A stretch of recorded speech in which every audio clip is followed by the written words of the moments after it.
Kadang-kadang kan, bila kau berhenti lawan baru kau nampak cara untuk menang. Ramai orang ingat, bila kita surrender, itu tanda kita lemah.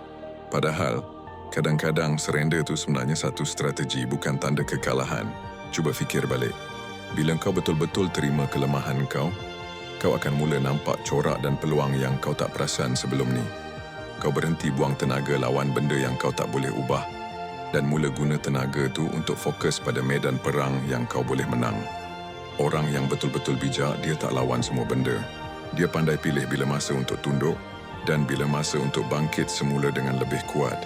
Sebabnya, bila kau tahu bila nak lepaskan sesuatu, kau bukan hilang kuasa.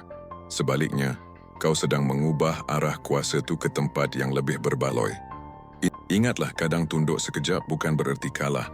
Itu sebenarnya cara kau nak dapatkan balik tapak untuk kau berdiri semula. Terima kasih kerana menonton. Jangan lupa untuk subscribe dan follow untuk lebih banyak lagi kandungan seperti ini.